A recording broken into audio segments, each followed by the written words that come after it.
Iniciemos este tema con la definición de aislante. Para ello recurrimos a la RAE y nos dice que un aislante es,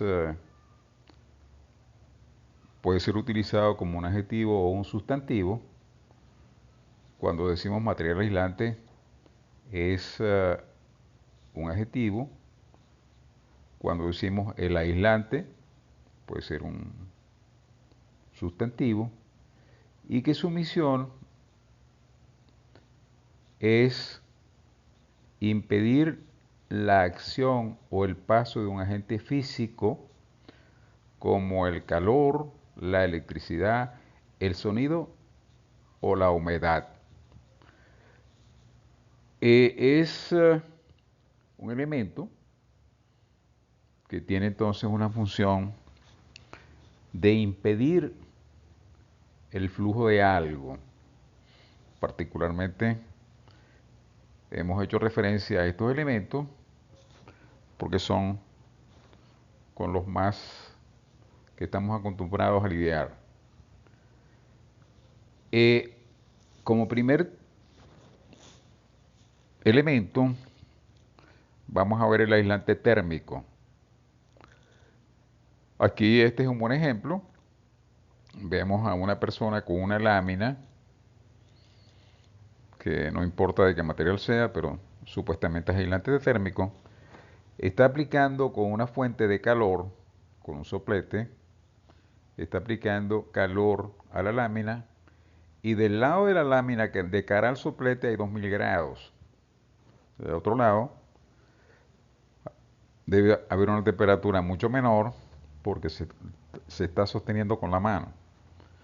Entonces aquí vemos el concepto claro de cómo el aislante térmico no permite que fluya el calor hacia la otra cara.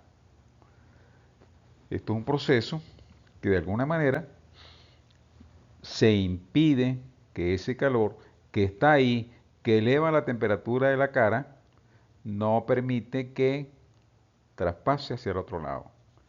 Entonces evita el flujo de calor hacia la otra cara. Aquí tenemos un aislante acústico. Tenemos un sonido que se emite, como sabemos son ondas sonoras, y esas ondas sonoras se atenúan en esa pared o en ese obstáculo que vemos. Entonces aquí tenemos un aislante de sonido o un aislante acústico. Siguiendo con el tema, vemos aquí un aislante impermeable. Es decir, es un material que no permite el paso de la humedad. Ahí vemos la lámina con agua en su superficie, pero esa agua se queda ahí. Esa agua no es capaz de traspasarla porque está diseñada para que esto no suceda. Por último, veamos lo medular del tema, que es el aislante eléctrico. Aquí tenemos una configuración básica o elemental de un cable, donde en el centro vemos el conductor, el color rojo, y en el entorno vemos el aislamiento en azul. Ese aislamiento está con una flecha que nos indica internamente cómo es la estructura para que sea un aislamiento como tal. Al aplicarle un campo eléctrico producido por el voltaje al cual está sometido el cable, sea ese campo eléctrico de magnitud E, ese campo eléctrico evidentemente tiende a separar los electrones del núcleo, pero no lo consigue. Lo que hace es crear unos dipolos. No lo consigue, ¿por qué? Porque están íntimamente ligados al núcleo y los electrones no se mueven como tales. Entonces, y además no tiene electrones libres. Entonces, aquí vemos el principio de funcionamiento de un aislante eléctrico. Sencillamente no hay flujo de corriente porque no hay flujo de electrones. Entonces, ese es el término conceptual de que aísla la electricidad. Es decir, aísla la corriente eléctrica, es decir, no permite que circule la corriente eléctrica a través de su cuerpo. Entonces, esto es un aislante eléctrico. Al igual que vimos el térmico, que no permite el flujo de calor, el acústico, que no permite el flujo de sonido, el aislante, que no permite el flujo de humedad, el eléctrico no permite el flujo de la corriente eléctrica cuando se le aplica un voltaje que genera un campo eléctrico a lo largo de todo el cuerpo del aislante. Este es ya un cable real donde, digamos, ese campo eléctrico actuaría entre el conductor y el exterior del aislamiento. Eso es lo que se busca cuando se aísla un conductor eléctrico. Separarlo del medio y evitar que haya flujo de corriente por muchas razones que vamos a analizar a posteriori. En la práctica, ¿cómo se puede visualizar esto? ¿O cómo se puede interpretar? Aquí tenemos el caso de un conductor eléctrico al cual se le acerca una carga y vemos que los electrones se desplazan, es decir, abandonan el núcleo y se forma una corriente eléctrica o un movimiento interno. Claro, no circulan hacia el exterior porque no está conectado con... No hay ningún circuito cerrado, pero se ve aquí que los electrones se mueven con facilidad. Cuando se le acerca la carga positiva, los atrae y los separa del núcleo. Cuando se le acerca la carga negativa, los repele y se colocan en la cara inferior. Es decir, este es el concepto que tiene un conductor. Hay electrones libres que pueden moverse con facilidad. En contraposición, aquí tenemos el esquema de un aislante. Cuando se le acerca un cuerpo cargado, si bien hay desplazamiento de los electrones, no se separan del núcleo. Entonces vemos que se forman los famosos dipolos. Dentro del mismo átomo hay cargas positivas y cargas negativas. Se desplazan las negativas en función de la carga externa que se le aplique. Pero el aislante tiene esa característica, esa función, que los electrones no se mueven libremente y por lo tanto no hay flujo de corriente. Ese es el concepto de aislamiento eléctrico. Anteriormente hemos hablado de los conductores y los habíamos relacionado con su función básica, que era el transporte de energía eléctrica, que en términos simples es el movimiento de electrones a través del conductor. Ahora bien, ahora hablemos de los cables eléctricos. Los cables eléctricos, como tal, deben cumplir el cometido de transportar a los centros de consumo voltaje y corriente de una manera segura. Es decir, no solamente transmitir corriente, sino ver en qué condiciones se transmite esa corriente de tal forma que llegue a su destino. Y como bien sabemos, hay aquí involucrados 4 elementos: el voltaje, la corriente, que son los que determinan la energía que se está transmitiendo, y 2 elementos que también son importantísimos, que es la seguridad y la eficiencia bajo la cual se transmite la energía a que hacemos referencia. hemos visto que no hay corriente sin voltaje. La figura nos indica que hay un voltaje que empuja una corriente y por supuesto hay una resistencia que se opone a ese movimiento. Eso es el principio básico del conductor eléctrico. Voltaje, corriente y resistencia. También hemos visto que cuando hay una diferencia de voltaje o una diferencia de potencial, que debería ser lo adecuado para expresarlo, esa diferencia de potencial origina en su entorno un campo eléctrico que tiene la forma que hemos visto. Aquí observamos cómo hay una carga positiva, una carga negativa, y cómo esa carga positiva es repelida por la carga negativa y atraída por la carga positiva. Ese es el fenómeno que se ha visto, que se ha estudiado, y representa como tal una diferencia de potencial, donde hay unas líneas que hemos denominado líneas de fuerza, y esas líneas de fuerza lo que indica que cualquier carga que esté colocada en ese campo está sometida a una fuerza que es proporcional a la carga y proporcional a la intensidad del campo eléctrico.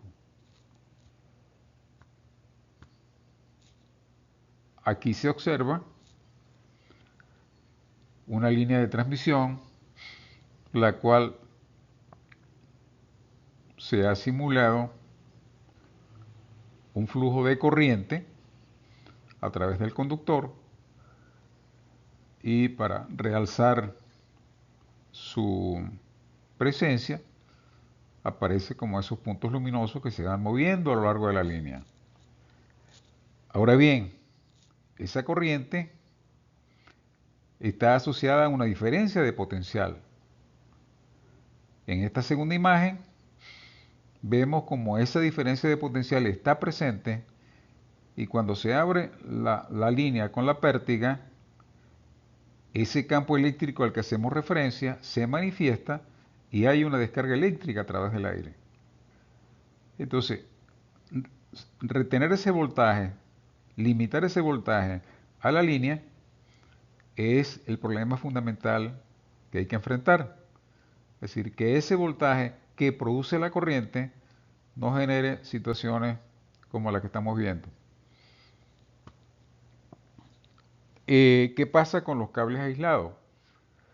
Los cables aislados no tienen, como el caso anterior, un aislante que es el aire. Los cables aislados tienen un aislante que es un aislante sólido, que está hecho de productos específicamente diseñados para esa función. Entonces aquí podemos ver el papel que desempeña el aire como aislante, en el caso de la línea aérea, y a posteriori veremos el papel que desempeña el aislamiento sólido en los cables aislados como tales. Continuando con el tema del aislamiento de conductores desnudos, veamos cómo se produce ese aislamiento cuando los conductores son aéreos. Las líneas aéreas para la transmisión de energía eléctrica es un medio muy utilizado y realmente tiene una cantidad de ventajas sobre cualquier otro, particularmente en zonas donde no hay obstrucción que se oponga a la ruta de la línea. E inclusive se utiliza para transmitir grandes bloques de energía desde centros de generación. Y para interconectar sistemas, es decir, realmente cuando se habla de distancia y se habla de bloques de energía cuantiosos, pues se recurren a las líneas de transmisión aérea, por supuesto. Aquí tenemos una figura típica de lo que sería el campo eléctrico entre dos cargas. Según hemos visto, pues las líneas de fuerza se originan en la carga positiva y se dirigen hacia la carga negativa. Esto es por convención, sencillamente asumiendo que es la ruta que seguiría una carga positiva que se colocara en el campo. Cuando la línea es la que está energizada y está energizada sobre la Tierra, la imagen que se utiliza no es la imagen espejo, sino es esta otra imagen, donde las líneas salen de la carga positiva y concurren hacia el suelo o en cualquier otra dirección o en todas las direcciones realmente. Cuando tenemos una línea aérea, estos son los campos de flujo o los campos eléctricos que se generan en torno a la línea. Vemos que hay líneas de flujo que salen de la tierra, de la línea hacia la tierra, campos de flujo que se producen entre líneas. En fin, vemos una cantidad diversa de líneas de flujo, indicándonos que ese efecto o ese campo eléctrico está en todo el entorno de la línea. Ahora bien, ¿cómo logramos que esas líneas estén aisladas? Es decir, que no se produzcan cortocircuitos entre las líneas o cortocircuitos a tierra, ya que las torres son metálicas y están aterradas. Aquí se utilizan dos medios. Uno de ellos son los famosos aisladores de porcelana que separan a la línea de la torre y que tienen una alta resistividad eléctrica, es decir, se oponen al paso de la corriente. Aquí vemos uno de estos aisladores. Evidentemente no tienen esa forma, son mucho más, forman cadenas y las cadenas dependen del nivel de aislamiento que se quiera. Hay para 115.000, 230.000, 400.000, 765.000 voltios. En fin, la cadena de aisladores lo que persigue es aislar a la línea, que digamos es la parte viva, la parte que está energizada, la parte que tiene voltaje del entorno. La porcelana tiene una resistividad de 1 por 10 a la 14 ohm por metro. Ya en conductores eléctricos vimos lo que esto significa. Es una medida de la oposición al paso de la corriente y que se cuantifica por una cifra y que depende de cada metal, o de cada metal y de cada material, por supuesto, porque aquí los metales no juegan, esto es un material aislante y como tal no tiene ninguna relación para los metales, pero que los metales también se expresa la resistividad en esta misma unidad. Ahora, entre la línea y tierra, evidentemente también hay un campo eléctrico. Ahí el aire es el que actúa como aislante.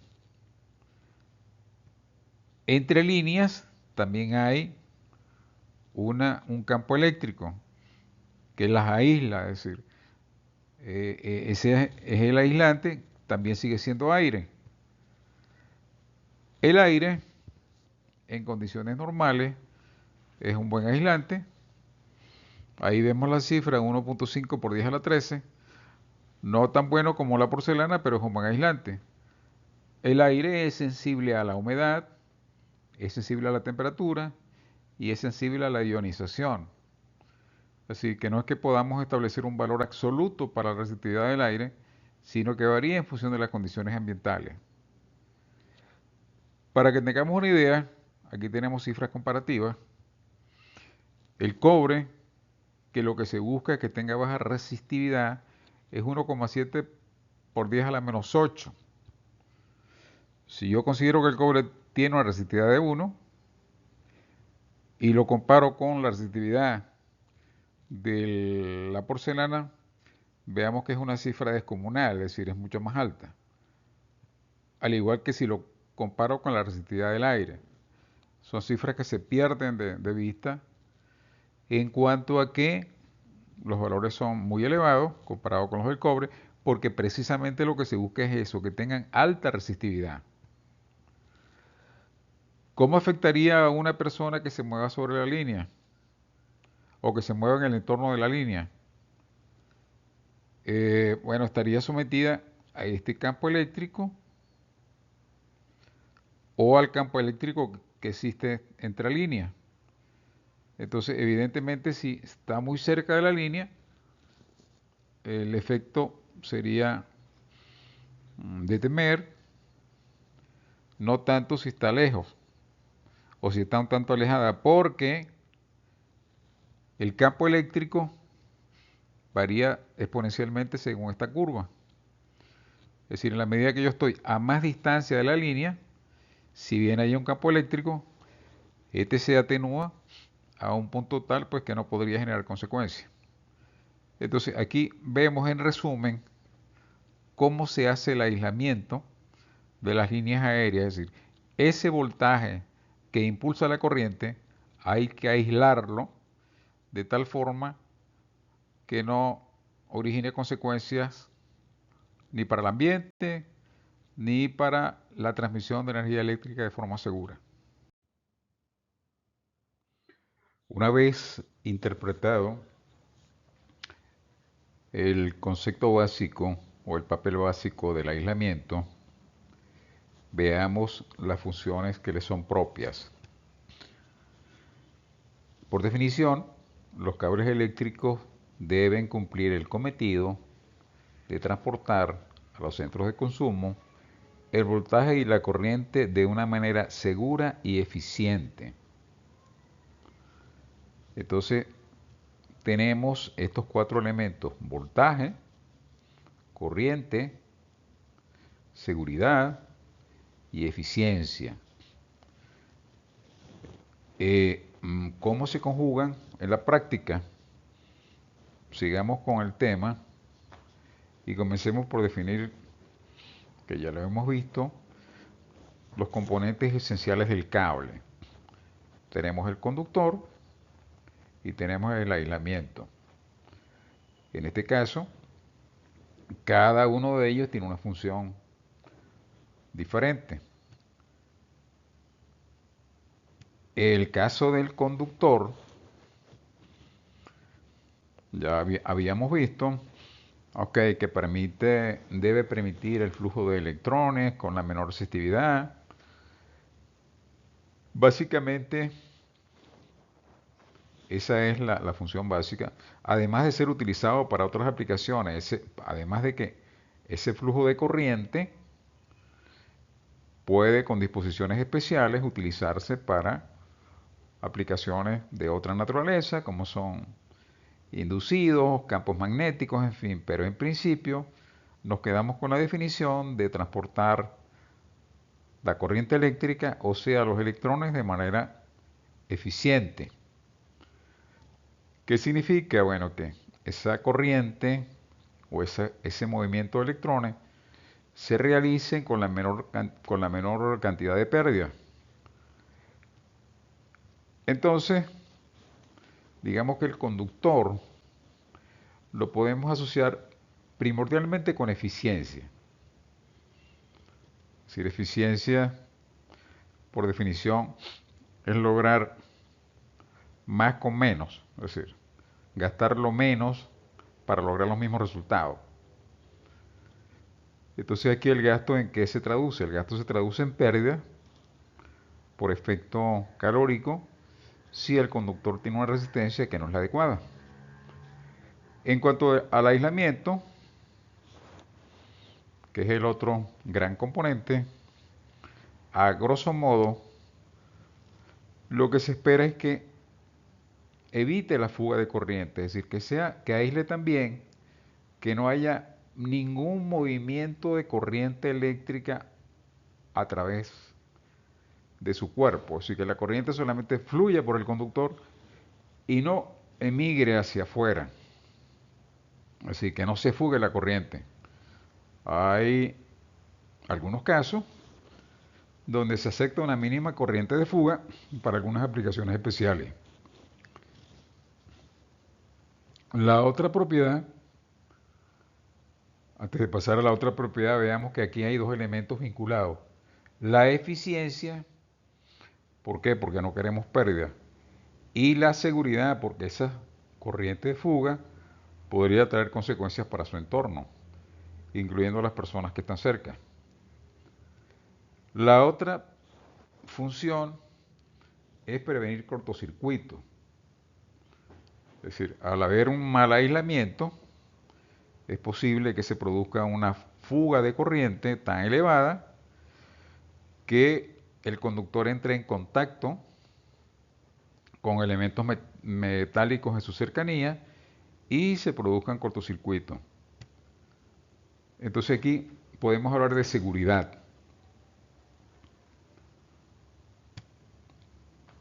Proteger a las personas de descargas eléctricas, evidentemente esto es una condición de seguridad y no nos cabe la menor duda al respecto.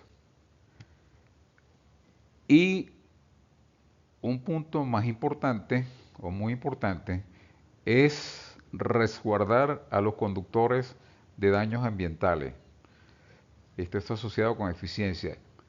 Es decir, además de todas esas propiedades eléctricas que debe tener, el aislamiento debe ser capaz de proteger al conductor, digamos, contra la humedad, contra la corrosión, contra, contra ácidos en algunos casos, contra otros agentes químicos. Es decir, es el gran guardián desde el punto de vista de eficiencia del conductor. Por lo tanto, vemos que las funciones del aislamiento son múltiples y además muy importantes.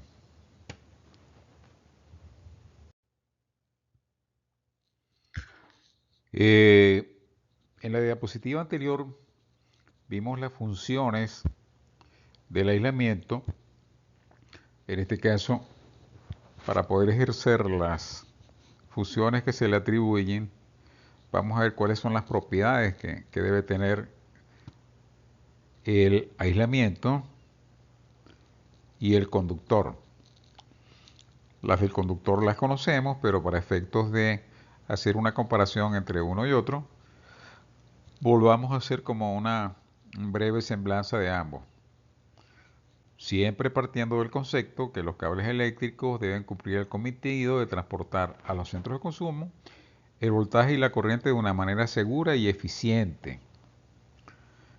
Entonces siempre con el voltaje, la corriente, la seguridad y la eficiencia a la mano, veamos de nuevo la configuración de un conductor, que es la que se demuestra en la figura y que ya hemos visto anteriormente, donde el cable está compuesto por el conductor y el aislamiento. Si vamos hacia el conductor, haciendo abstracción del aislamiento, habíamos dicho que debe tener una alta conductividad eléctrica, es decir, debe conducir la electricidad. Y cuando decimos alta, recordemos que la conductividad es el opuesto de la resistividad.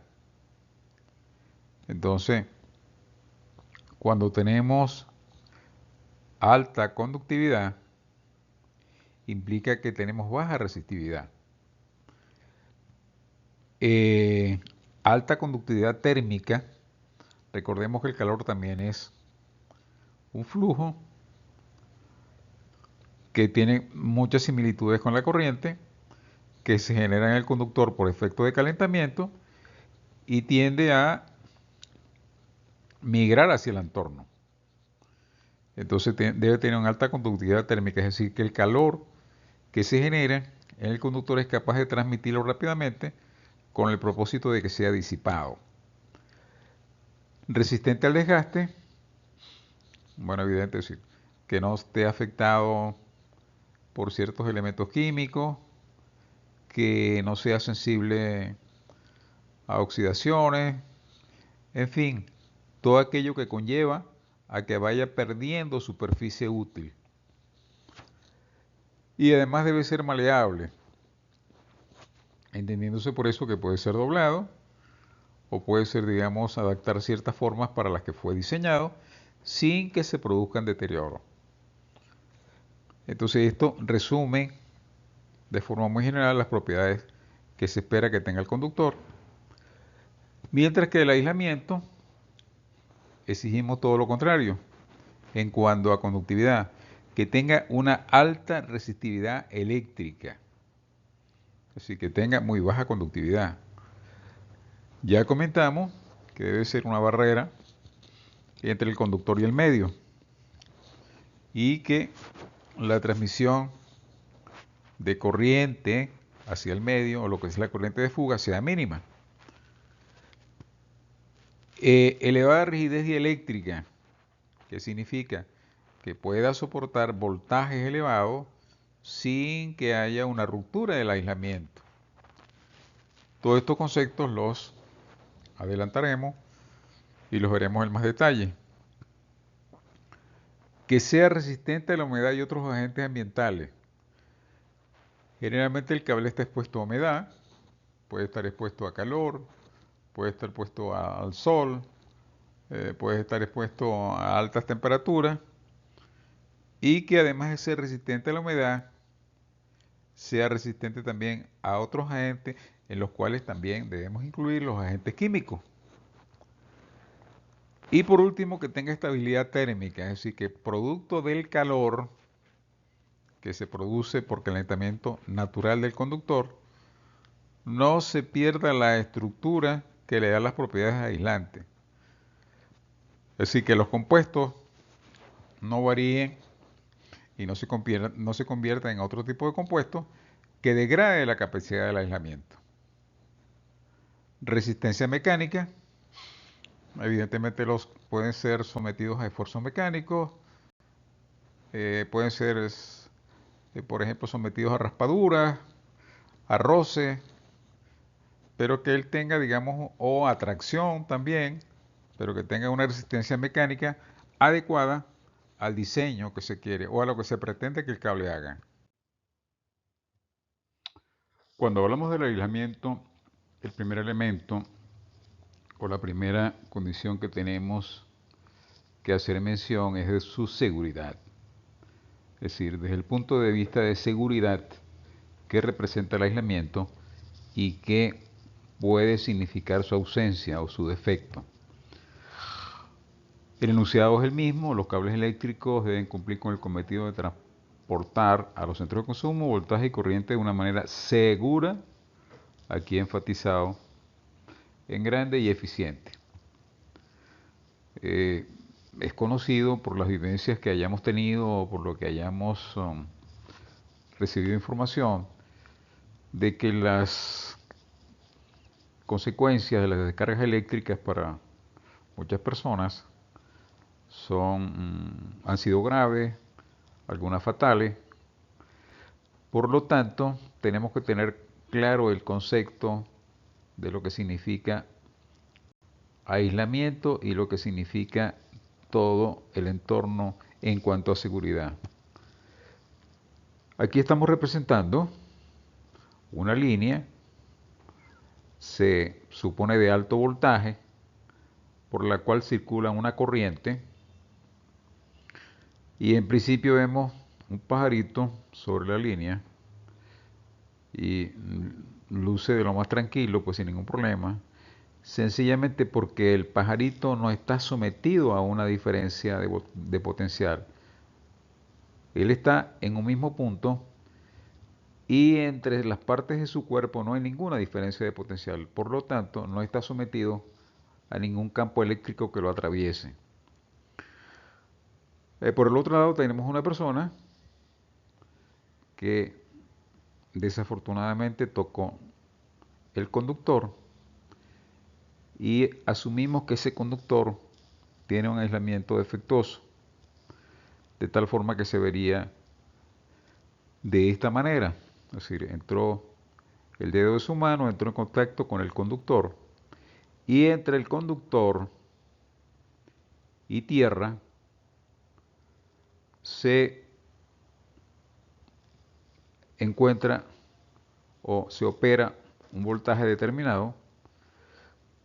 No importa el rango, pero en este caso digamos que es un alto voltaje. Y a través de él circula una corriente. ¿Por qué? Porque el ser humano tiene una resistencia eléctrica que es baja. La resistencia interna está en el orden de los 300 ohmios. Recordemos que el 70%, que en un 70% somos agua, y dentro de esa agua hay disueltos muchos electrolitos, como cloro, flúor, que se ionizan y en cierta forma proporcionan los electrones que siempre hemos comentado que se requieren para establecer una corriente eléctrica. Entonces, dependiendo de las condiciones en las que esta persona se haya acercado al conductor y dependiendo, digamos, de cómo él mantenga su piel, aquí hay un listado de la corriente eléctrica y los efectos que produce sobre el ser humano. Digamos que desde 1 miliamperio ya se comienza a percibir. Hay diferentes etapas. De 9 a 25 miliamperios ya se producen contracciones musculares. De 60 miliamperios o más se produce fibrilación ventricular. Es decir, ya el corazón comienza a latir a un ritmo desordenado y no al ritmo normal, sino que hay un efecto eléctrico que hace que se altere la frecuencia cardíaca. Y llegamos al punto extremo cuando se sobrepasan los 4 amperios. Ahí se supone que hay un paro cardíaco y una probable muerte. Entonces vemos que no se requieren corrientes muy elevadas para que la persona sufra daños, a veces digamos irreparables. Veamos una descripción o un gráfico donde aparece una persona y los diferentes puntos entre los cuales se podría establecer una corriente eléctrica producto de una descarga ocasionada por un voltaje. En este caso, ni siquiera consideramos alto voltaje, sino que se considera 110 voltios, que es el voltaje normal de servicio que podemos conseguir en nuestros hogares. Aquí lo primero que nos presenta es si en la descarga, si el contacto eléctrico es entre ambos oídos. No hay que olvidar que el corazón funciona con un voltaje, o sea, hay un impulso eléctrico que tiene asociado un voltaje, y ese voltaje está en el orden de los 0,3 milivoltios. Es decir, es un voltaje muy pequeño, pero opera con un voltaje determinado, que es el que produce ese movimiento, es el que activa ese movimiento. Volviendo al punto de la descarga entre los oídos, veríamos que eso es, para 110 voltios se podría alcanzar 1.1 miliamperios. 1.1 miliamperios es una corriente bastante fuerte y sobrepasa lo que hemos mencionado para fibrilación auricular. Después tenemos diferentes situaciones cuando la descarga se produce entre una mano y tierra, es decir, entre una mano y un pie. Ahí tenemos diferentes situaciones que dependen de si la piel está húmeda o está seca, pero en cada uno de los casos vemos que se producen corrientes altas. Por ejemplo, tenemos 220 miliamperios, tenemos otra corriente, tenemos 110 miliamperios, dependiendo de si la piel está húmeda o si la piel está seca. Esto lo hacemos a título de referencia para que veamos a grosso modo cómo la seguridad debe estar tomada muy en cuenta en el caso de el aislamiento eléctrico. Hay muchas regulaciones al respecto de las organizaciones para la salud y se pueden conseguir pues diferentes normativas que se deben respetar en las instalaciones. Pero hemos mencionado este primer elemento como lo básico, como lo fundamental, por tratarse de un tema de seguridad. En futuros videos iremos analizando cada una de las propiedades que debe tener el aislamiento y por qué son requeridas.